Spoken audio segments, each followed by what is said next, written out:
Abellio, Heureux les pacifiques, Les yeux d'Ézéchiel, La fosse de Babel, d'autres essais également, puis 3 tomes de mémoire, dont le dernier, Sol Invictus, vient de sortir aux éditions Ramsay. C'est une œuvre entreprise après la guerre, environ de 1950, qui n'est pas considérable par le nombre de titres, mais que un certain nombre de personnes dans ce pays considèrent comme une des œuvres importantes de l'époque. Alors, je sais que c'est toujours un peu difficile de demander à l'auteur lui-même ce qu'il pense, mais est-ce que vous estimez que vous occupez une juste place dans ces lettres françaises? Vous savez ça, bien entendu, il m'est impossible de vous répondre, n'est-ce pas? Je ne peux pas dire que je bénéficie d'une notoriété analogue à celle de Françoise Sagan, vous comprenez, c'est évidemment. Mais du point de vue philosophique, dans une certaine marge de la philosophie, en marge de la philosophie universitaire, il est certain qu'un ouvrage comme La structure absolue a été déjà pas mal utilisé, n'est-ce pas? Il fait l'objet d'applications en cours qui se révèlent fructueuses et qui peut-être dans l'avenir se révéleront extrêmement importantes. C'est possible, n'est-ce pas? Ça, je n'en préjuge pas, bien entendu. Vous êtes d'abord écrivain ou écrivain-philosophe? Oh, je suis les deux. En vérité, je vous dirais que j'attache autant d'importance à mes romans qu'à la philosophie qui finalement les explique, n'est-ce pas? Oui. Il est certain, par exemple, qu'à l'heure actuelle, ce qui me tient à cœur, c'est le dernier roman que j'écris, qui est la fin d'un cycle, commencé en 1948. J'ai mis très longtemps, n'est-ce pas, parce qu'il y en a 2 de parus sur les 3. Il est très difficile à écrire, et bien incontestablement, c'est là, si vous voulez, que je me reconnaîtrai. Et ce roman, vous comptez publier dans combien de temps? Ben écoutez, ça supposait que ma santé me fiche la paix, n'est-ce pas? Et il me faut un minimum de 2-3 ans. Encore, il est à peu près écrit au tiers, actuellement. Je le tiens bien, n'est-ce pas? Je le domine, si vous voulez, actuellement, dans la mesure où un romancier peut dominer un roman au tiers de son parcours, n'est-ce pas? Je me suis encore aperçu la semaine dernière qu'il fallait reprendre les personnages depuis le début. Mais néanmoins, si je dis 2 ou 3 ans, 3 ans plus sûrement que 2, ça devrait aller. Ça devrait aller. Seulement, incontestablement, c'est très difficile. Et ça implique surtout, n'est-ce pas, une condition alors, tout à fait étrangère à la littérature, à savoir le maintien d'une certaine santé qui me permette notamment de me déplacer, d'aller voyager. Vous faites, oui, parce que votre sujet vous impose des voyages. Ah, mon sujet m'impose obligatoirement un séjour à New York, n'est-ce pas? Quel est ce sujet?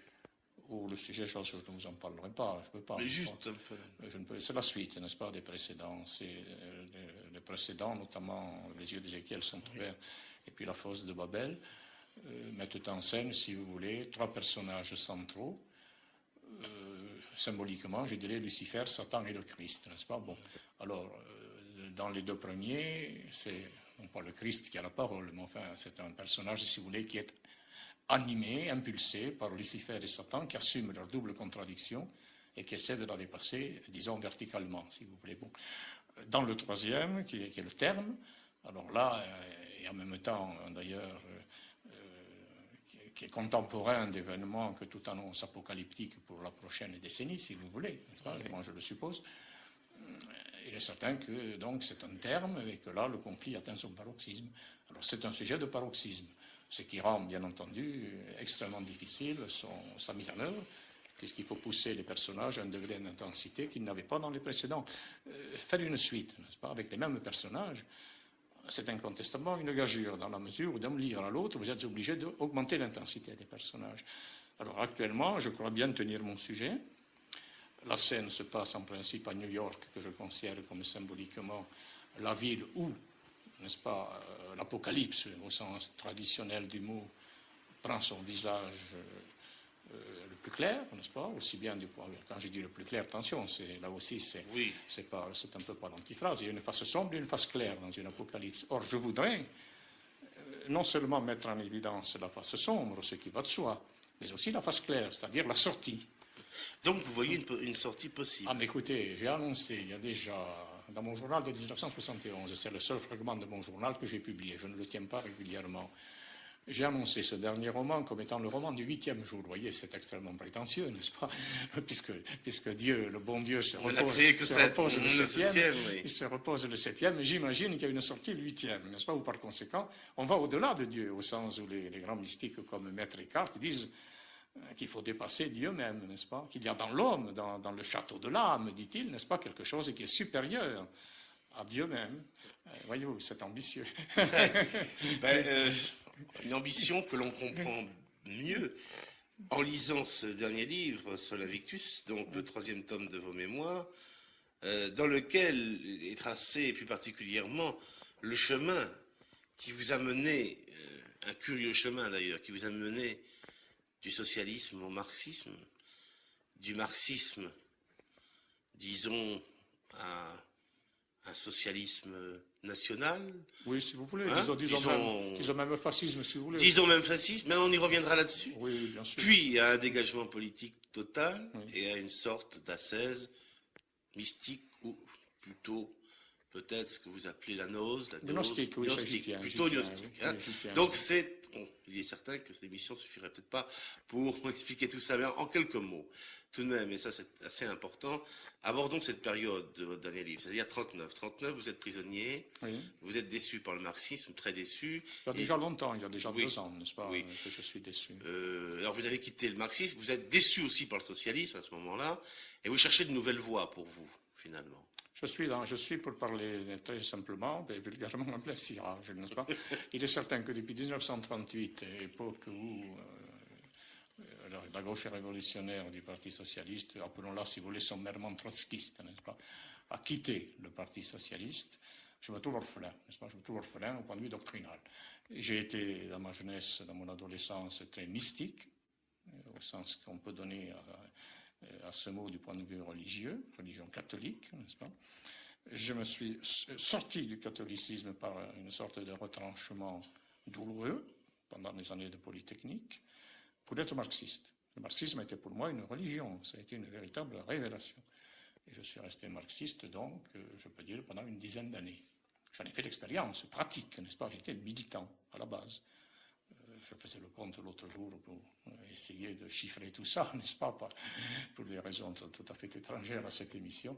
J'ai fait un bon millier de réunions publiques et contradictoires, si vous voulez, en quelque chose comme 7 ou 8 ans, n'est-ce pas? Devant des auditoires qui allaient de 10 personnes au fin fond d'une montagne à 10 000 personnes, si vous voulez. Bon.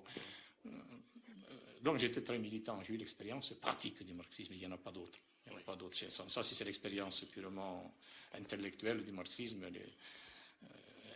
elle ne suffit à rien, n'est-ce pas? Elle n'explique rien. Il faut l'avoir fait vraiment dans sa chair et dans son sang. Bon, alors, le marxisme me déçoit pour des tas de raisons extrêmement importantes, bien entendu. La guerre d'Espagne, le Front populaire, les procès de Moscou, tout ça ne sont que des épisodes. La déclaration Staline-Laval, etc. C'est là quand même qu'a commencé la rupture.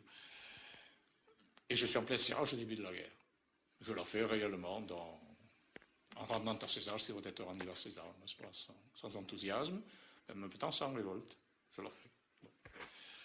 Je suis envoyé en captivité. La défaite, la victoire allemande, la défaite française me marquent, évidemment. On ne peut pas subir un pareil événement, n'est-ce pas? Je ne dis pas secousse, hein, ce n'est pas une secousse spirituelle, c'est un événement presque physique pour moi, sans réfléchir. Et j'avais déjà depuis 2 ans quelques idées sur une sorte de critique marxiste du national-socialisme allemand. Car en fait, à l'époque, ne m'intéressait pas du tout à l'aspect raciste ou antisémitique. Ça, c'est l'erreur, si vous voulez, c'est l'erreur de base que ne comprennent pas les gens d'aujourd'hui, qui ne se situent pas dans l'ambiance de l'époque, n'est-ce pas? J'ai participé en 1937 et 1938 avec Marceau Pivert, qui était le chef de la gauche révolutionnaire, à des réunions de la LICA, comprenez-vous, bon, pour dénoncer les persécutions antisémitiques d'Hitler. Bon. Mais la critique à l'époque était, comment dirais-je, à référence marxiste. La référence marxiste. On distinguait entre les juifs riches et les juifs pauvres, les juifs capitalistes, ce qu'il n'était pas, par exemple. C'était une distinction de base. Et cette critique marxiste du national-socialisme m'a amené à surévaluer, valoriser particulièrement, les conquêtes sociales du nazisme. Et il se trouve, et ça c'est un fait que voulez-vous, comment dirais-je, d'expérience pratique, pour moi évident, et qui d'ailleurs ne peut être contesté par aucun socialiste orthodoxe de l'époque et même d'aujourd'hui, que la stratégie économique du Troisième Reich avec le docteur Schacht, attendons-nous bien, n'est-ce pas, du temps du docteur Schacht, c'est-à-dire quand même un peu avant la guerre, coïncidait exactement avec le programme socialiste révolutionnaire de la gauche révolutionnaire du Parti socialiste. C'est exactement la même chose. Vous comprenez? Tout à fait. Bon, cela posé, ce fait posé, qui n'est pas un postulat, il était évident que toute la tendance de gauche pacifiste du Parti socialiste dont je faisais partie, n'est-ce pas, donc qui était contre la guerre de 1938-1939, ne pouvait que, en captivité, soumise d'ailleurs, comme il faut bien le dire aussi, au pilonnage de la propagande nazie, puisqu'on ne lisait en fait que les journaux allemands, n'est-ce pas, s'intéresser à ce problème pour nous mystérieux. C'était une réussite extraordinaire, sanctionnée par la victoire allemande, n'est-ce pas. Et il s'est trouvé que je me suis à ce moment-là, n'est-ce pas, créé une sorte de doctrine abstraite, idéale, dont je parle dans mon bouquin, sur le national-socialisme du point de vue économique. Doctrine qui n'était pas du tout collaborationniste, à telle enseigne que dans le camp de prisonniers où j'étais, nous étions 6 000 ou 7 000 officiers, personne ne s'en est choqué. J'ai même fait des réunions là-bas plénières, des réunions pas plénières, des réunions semi-clandestines. J'ai fait une réunion publique dans le cadre des conférences du camp, devant 800 ou 900 officiers, qui ont été parfaitement admises et qui ont été suivies d'ailleurs de discussions avec les inspecteurs des finances, uniquement sur le plan économique. Pour vous dire que l'aspect raciste, qui apparaît aujourd'hui, à juste raison d'ailleurs, je le souligne comme fondamental, je ne dis pas qu'il nous échappait, mais je dis que nous ne lui attachions pas l'importance qu'il avait. Mais est-ce que dans ce livre, vous tentez de vous justifier, ou est-ce que dans le fond, vous pensez que vous n'avez pas à vous justifier? Oh, je ne pense pas avoir à me justifier. Vous savez, ce n'est pas un plaidoyer, je le dis d'ailleurs. J'expose des motivations de l'époque. Et je les situe en fonction d'un système de référence d'aujourd'hui. Alors, vous voilà de retour à Paris. Vous fréquentez Deloncle est à la tête d'un parti. Oui. Rappelez-moi le titre du parti. Mouvement social révolutionnaire, ça s'appelait. Oui. Vous voilà donc dans ce parti. Vous suivez quelque temps. Oh, je ne l'ai jamais suivi. Non, disons, vous êtes avec lui. Oh, excusez-moi. Oui, entre guillemets, oui, bien sûr. vous êtes avec lui. En principe, officiellement. En principe, d'ailleurs, et dans le livre, vous expliquez bien que dès ce moment-là, bien qu'étant engagé, vous-même, vous vous sentiez un petit peu observateur de cet engagement. J'étais très marginal, n'est-ce pas? Au sens strict, je n'ai même été jamais adhérent. C'est assez étonnant, je n'ai jamais signé d'engagement. Je l'ai d'ailleurs dit, le premier jour quand j'ai fait sa connaissance, je dis, moi, je ne peux pas m'engager vis-à-vis de votre personne, c'est contraire à mes convictions, n'est-ce pas? Mais ça ne fait rien, notre solidarité de polytechnicien nous suffit. Moi, je veux bien. Et quels étaient vos buts, alors, à ce moment-là? Ah, mes buts, vous savez, c'était de trouver quelque chose, de travailler, au fond, comment dirais-je, honnêtement et d'une façon empirique et pratique à la Révolution nationale, si vous voulez, au changement des mentalités. Et je dois vous dire qu'à ce moment-là, Deloncle était bien le dernier capable de mener ça à bien.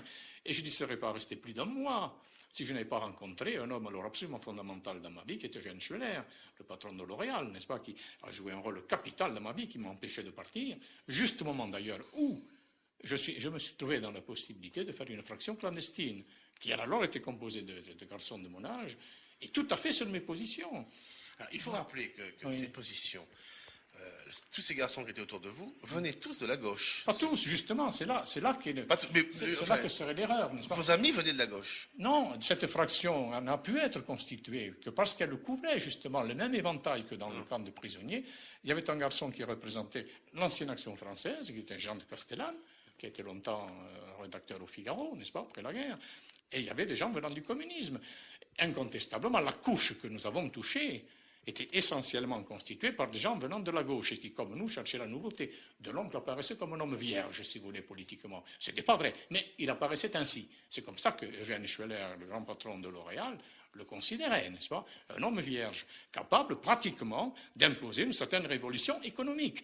Là aussi, on mettait l'accent, en ancien marxiste, sur les aspects économiques. Le salaire proportionnel à l'époque pour Schweller, n'est-ce pas? Ensuite, ça a été plus tard, après la guerre, l'impôt sur l'énergie, qui étaient des idées sensationnelles, faites pas d'illusions, c'est un type génial, Schweller, on l'a complètement méconnu.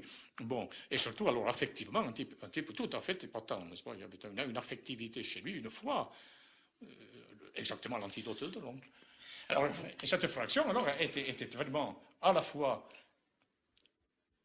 hétérogène dans sa constitution et très homogène dans ses objectifs. Dans ce livre, vous dites, et c'est là peut-être l'un des points essentiels, il y en a beaucoup, mais c'est l'un des points essentiels, pensez que s'il n'y avait pas eu la victoire de la résistance, la victoire des gaullistes, la victoire de ceux de Londres, peut-être y aurait-il eu une possible réconciliation nationale. Vous pensez qu'en fait, il y a une malheureuse attitude des vainqueurs qui consiste à mettre tous les péchés sur la tête des vaincus. Vous savez, je n'écris pas l'histoire au conditionnel, n'est-ce pas? Je vous l'ai dit d'ailleurs dans le livre. L'histoire est ce qu'elle est, elle a été ce qu'elle devait être. Si à l'époque il n'y a pas eu réconciliation, c'est pour des raisons qui tiennent au déterminisme général de l'histoire. Pour moi, l'histoire est quelque chose d'extrêmement déterminé qui court à l'heure actuelle, non pas à l'assoupissement, mais au paroxysme des contradictions. Alors, par conséquent, je considère ça comme un fait établi. Alors, regretter, pas regretter, on peut toujours, mais ce sont de simples souhaits pieux ou des jugements de valeur, n'est-ce pas? Et j'essaie de m'en abstenir. Vous dites bien que le peuple, vous mettez un petit peu ça sur le dos de la démocratie, entre guillemets, d'une certaine démocratie, instaure un peu cet état de fait. Il faut des bons et des méchants. Nous sommes dans une époque de simplification extrêmement outrancière, c'est incontestable, pour ne pas dire d'imposture sur le plan intellectuel. N'est-ce pas? Il est bien évident que le refus, par exemple, que nous voyons s'établir partout, de plus en plus partout, n'est-ce pas? De plus en plus généralement, si vous voulez, de juger des événements de cette époque-là, 40-45, avec les motivations de l'époque et dans le climat de l'époque, et de ne les juger qu'avec un système de référence actuel, et du point de vue intellectuel, quelque chose de profondément malhonnête, c'est évident, n'est-ce pas? On ne peut pas condamner, si vous voulez, des gens qui ont pris certaines positions en 1941 avec les meilleures intentions du monde, au nom des résultats qu'on a constatés 30 ans après. C'est pas possible. Et c'est pourtant ce qu'on fait. C'est pourtant ce qu'on fait. Les nouveaux philosophes semblent un petit peu vous irriter dans la mesure où ils reprennent des thèses anti-marxistes ou qui vous paraissent, vous, un petit peu à la mode, alors que, par exemple, un homme comme vous a développé les raisons pour lesquelles il fallait se méfier de tous les totalitarismes. Et il vous semble que dans leur critique, il y a une méthode qui est elle-même aussi appauvrissante et desséchante que ce qui est dénoncé. Il y a deux choses à ce sujet-là qu'on peut dire. La première, d'ordre général, c'est que chaque génération aujourd'hui recommence l'expérience à zéro. Ça, c'est le propre du marxisme, que les déceptions des générations passées ne sont pas enseignantes pour les générations à venir.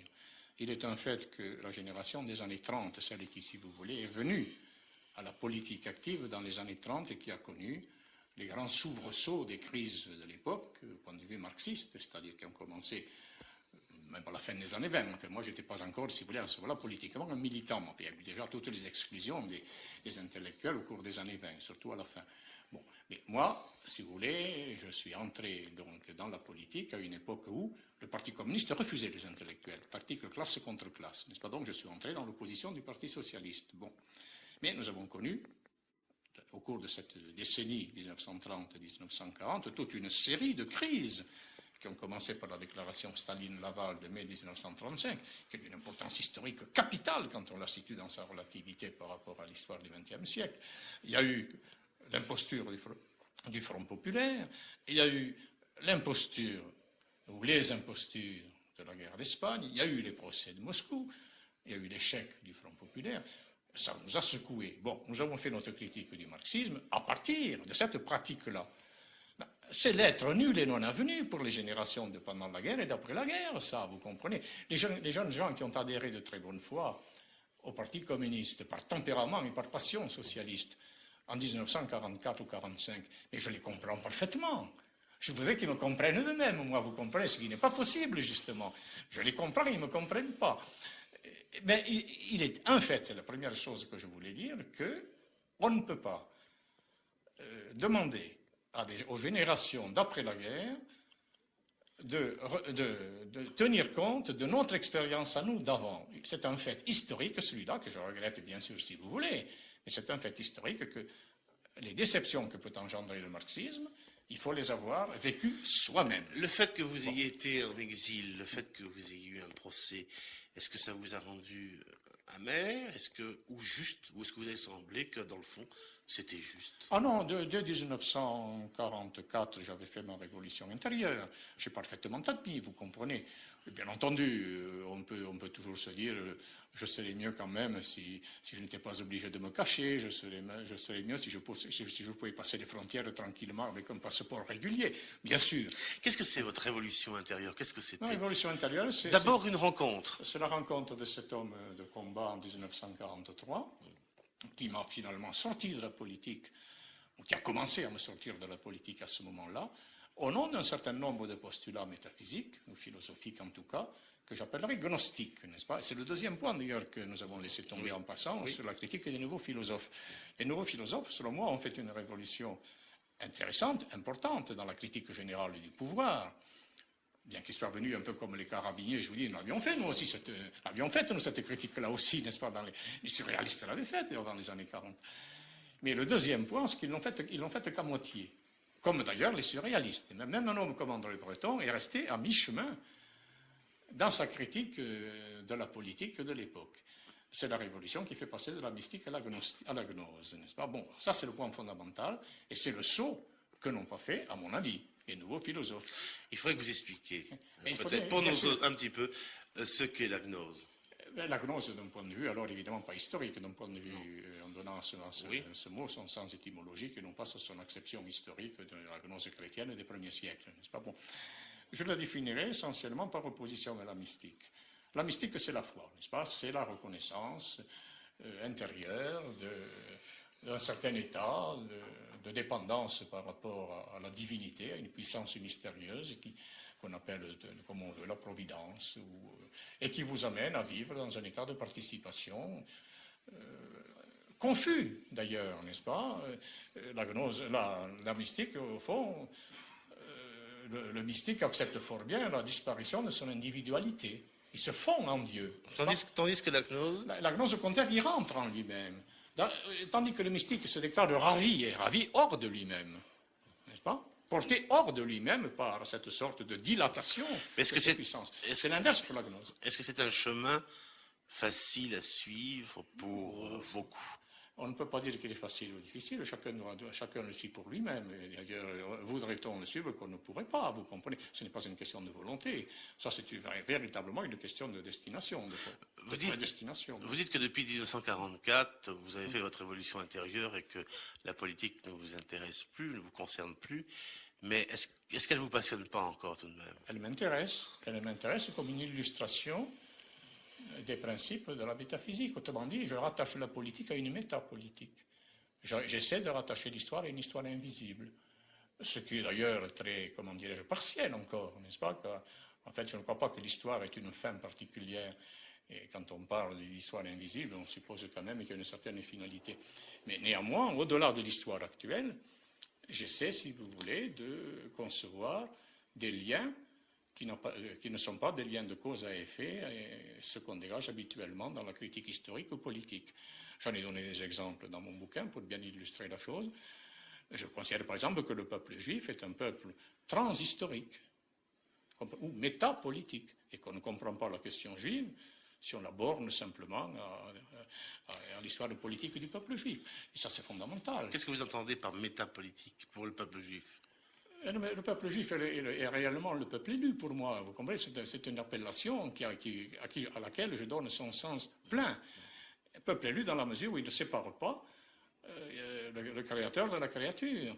Ou par conséquent, il sent à tout instant la présence de Dieu dans l'histoire.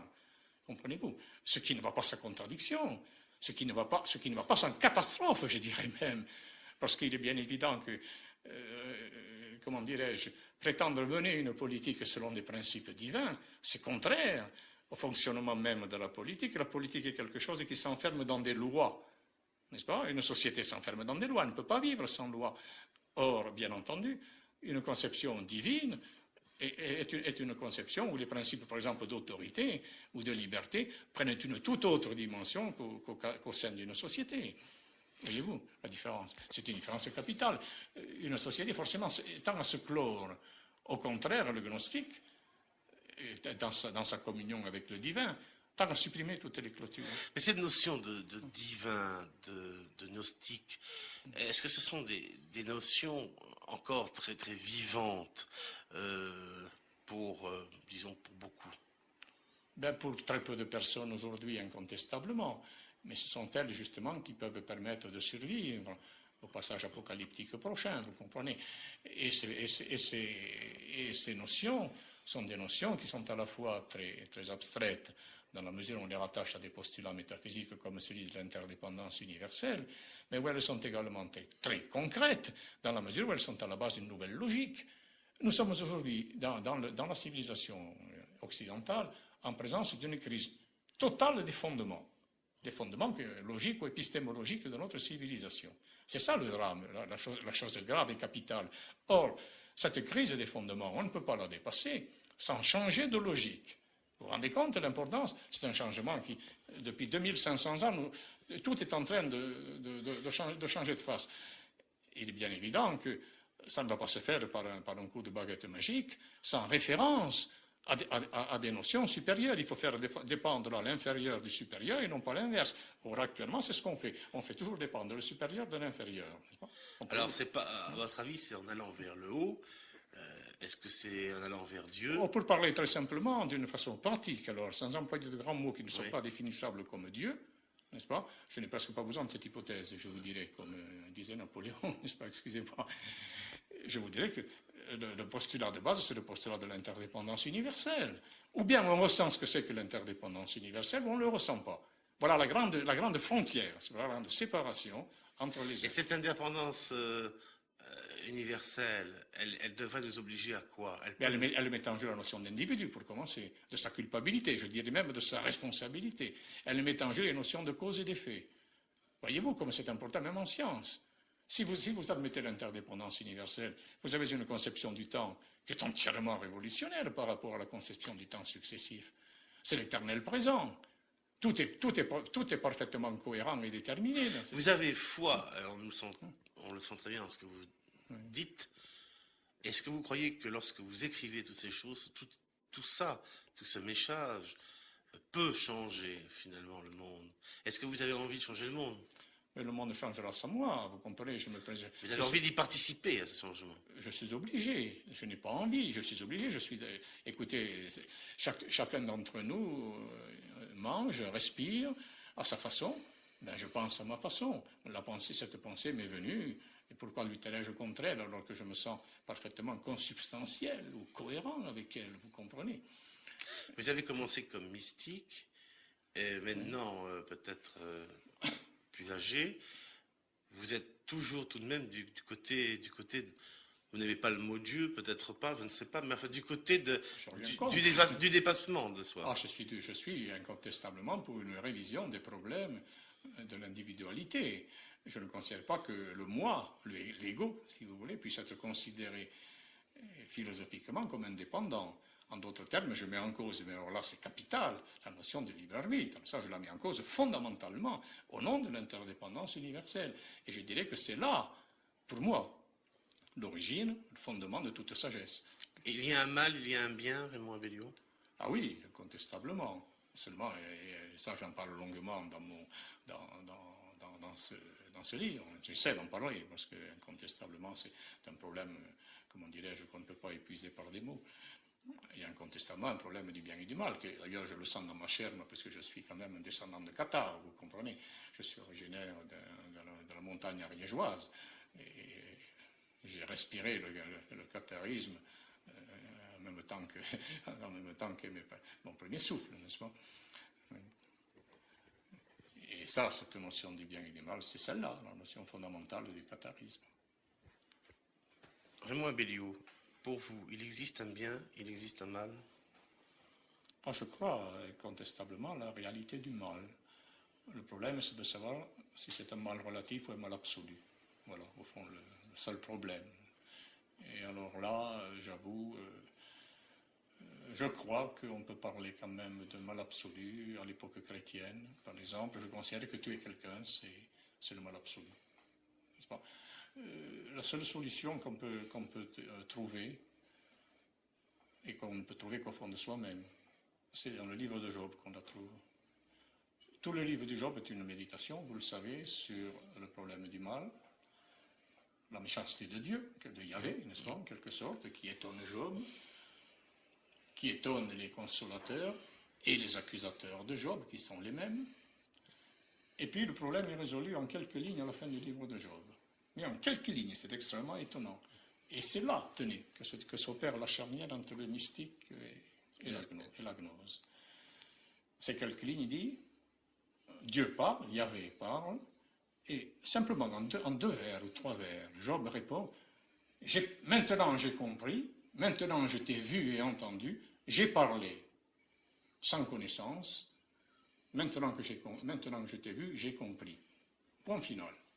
Mais ce livre de Job faisait pleurer Dostoïevski toute sa vie. Il pleurait quand il lisait le livre de Job. C'était une attitude mystique. Eh bien, moi, au contraire, j'ai devant ce livre de Job une attitude gnostique. Alors la différence pour moi, c'est là qu'elle se tient. Vous expliquez ça par des mots, c'est à peu près impossible. Et c'est pourtant essentiel. Et c'est pourtant capital. Et c'est là, réellement, qu'est le nœud de la question. Maintenant, je t'ai vu et compris, point final, Schlusspunkt. On n'en parle plus. Et pour Dostoïevski, lui aussi, il avait vu et compris. Ah, mais Dostoïevski, lui, c'était très différent. Vous comprenez, Dostoïevski, il a eu une phrase fondamentale dans une lettre adressée, sauf erreur, je ne voudrais pas me tromper de nom, à Madame von Vorzin ou von Wirzin. Il disait, pour lui, Dostoïevski, l'idéal, c'était le Christ dans sa bonté. Autrement dit, dans un sentiment moral, n'est-ce pas? Moral, bon. Il disait, s'il me fallait choisir entre le Christ et la vérité, et si on me disait que le Christ ne détient pas la vérité, je choisirais le Christ. Il opposait par conséquent le sentiment mystique du Christ, de sa bonté dans le rachat des hommes, de son sacrifice, à la vérité qui est, elle, de la dépendance de la gnose. Mais pour moi, cette opposition est absurde. C'est bien évident.